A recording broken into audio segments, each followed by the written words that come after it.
I'll start with Tanner, and just want to ask you. I mean, you've been around Petey for a bit the last couple of years. He showed some frustration, which we're not used to seeing from him. Have you? Were you surprised? Have you seen kind of that frustration level over the last few games?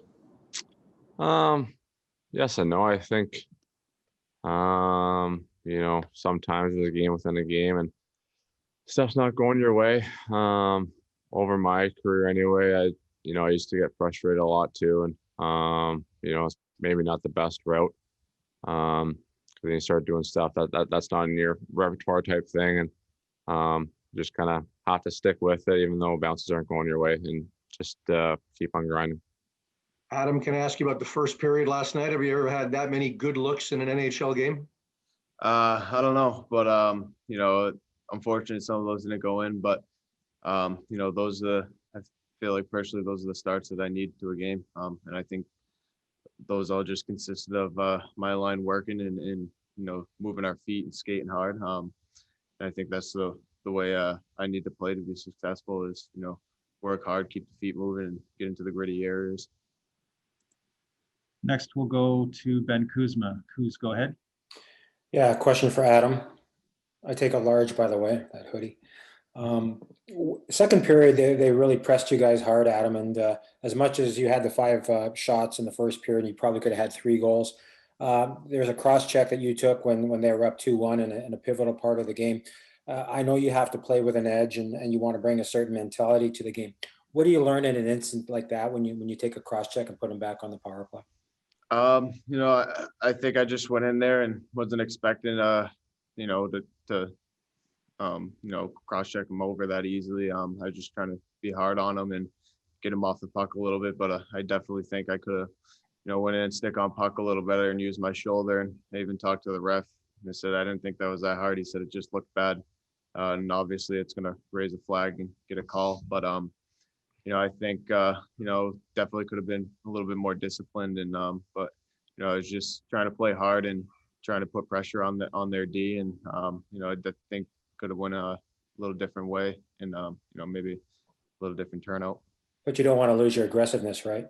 No, absolutely not. I think, just keep the stick down there and going with the shoulder instead. But, I wasn't trying to hurt anyone. I wasn't trying to, take a penalty there. I was just trying to get their defenseman balance off the puck and trying to win a puck battle. Next, Ian McIntyre, go ahead. Hey, Tanner.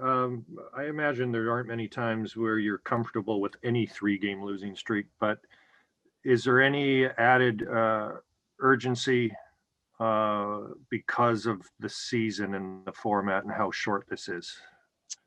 For sure. I think, even an 82-game season, you don't want to start this way, let alone the 56. So, it's kind of, I don't want to say more pressure than usual, but you really got to think of turning things around quicker than, dipping your toes in the water and letting things play out. You got to, chomp at a bit. Right away, we got to, turn the boat around. The team had such a great playoff run. It feels like it's been a long time since there was this kind of feeling about the team. How challenging is it to try to sort of maintain a positive outlook when things have gone so badly the last 3 games? I mean, everyone's in the same boat, and some teams are way worse than ours. Some guys haven't played since March, and you look at our division, we're the last one's playing our division, so you can't really say we've been off for too long when we've had the shortest amount of time to stick with it. So I think guys know what we need to do. Obviously, we're able to talk about it today. I'm sure we'll have a good meeting tomorrow about it and try to get this thing going in a positive direction. Next, we'll go back to Jean-Francois. Question for either Adam or Tanner. I know that you have a full plate with your own team, but what's the type of challenge the Canadians will be representing for your team? I think every team in this division is good. Good players all around the Northern Division. They got some good players over there. They're a fast team. but we're gonna focus on ourselves here and do what we do best. We're gonna focus on our play that dictates the game, and not think too much about what the other team has to offer, and just focus on ourselves here. And I think that's the same for every team we play. What was the impact of Tyler Toffoli for your team during the playoff run? I know that you haven't played a ton of game with him, but do you miss him a little bit this year? Yeah, he was a good player, and he was great to have in the locker room.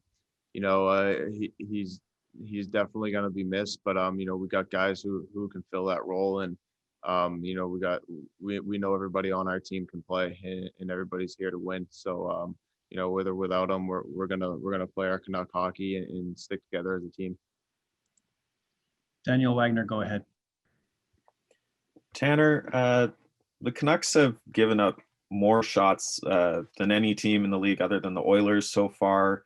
Do you see it as an issue with defensive structure, discipline with the puck in the defensive zone, or is there something else going on defensively? No, I don't think so. I think, look at some of the games, we've definitely been getting out blocked. So maybe that's something, but at the same time,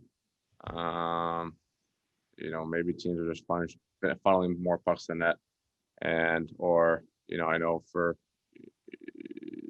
especially personally, you make the wrong play at the blue line and get pucks to get pucks in their end and generate offense, and they just turn and shove it down your throat. So maybe a bit more ozone time from us will eliminate that and solve that issue, and help us win too. And how do you create that additional offensive zone time? What goes into keeping the puck in their end of the ice? Hey, just getting it in for starters and not turning the puck over between the top of the circles. I think we've always been a good down low team and getting pucks back. So I think creating more shots and off those rebounds or whatever it may be, getting the pucks back and start, working teams, tiring them out, spending more time in their end, and it should help us out. Go with a few more here. Gemma, go ahead. Hi, gentlemen. Question for Tanner. Tanner, I know that you and Tyler Toffoli are good friends away from the ice. Have you thought at all about what it'll be like to play against him again? No, I've played against him a few times so far. Yeah, me and Tyler are really good buddies, but at the same time, it's you can't really have many friends on the ice. I know it's cliche, but right now, especially, you can't go into games and think your buddy's going to take it easy on you. They want to win as much as we do. So it's it's just playing like old teammates. You can do whatever off the ice and be friends, but when it's game time, you gotta be locked in, or they can take advantage of you. Is there extra chirping going on between you two via text or whatever? No. Ty's a big softie. He doesn't talk a lot off the ice. No, he's we've talked here and there, but no, there's not a whole lot of chirping going on. And we'll finish up here with a few questions from Jim Morris. Jim, go ahead. Thanks a lot. Tanner, sort of away from hockey question, because of all the protocols and safety measures put in so the season go on, how does it impact you off the ice? Like, can you still stop for coffee on the way to the arena? Does it impact your family life, seeing non-hockey friends, that sort of thing? I think it all depends where you are, really. Obviously, you want to be as safe as possible, but the restrictions are a bit less when you're at home versus on the road. On the road, you can pretty much go for a walk and that's it. But yeah, there's no dinners with teammates on the road, dinners with friends. If you want to bring family in the town, there's a protocol for that. So, there's a bunch of stuff that comes into play to, not to just to keep yourself safe, but to keep it from going within the room. Is it more of a challenge now? Like I said, in a normal season, like I said, after you could go to a restaurant for dinner, or like have friends, you just casually friend over. Is it just more of a challenge now? You can't do those type of things? Yes and no. I think, especially with a family at home, you're not spending too much time away from home. I got my son at home, so when I'm at home, I want to be with him and the family as much as possible, especially when you're gone for a week or 2 weeks or what be. So it's more different on the road than at home. Like I said, with being able to go out for some food and kill time with the guys and stuff like that.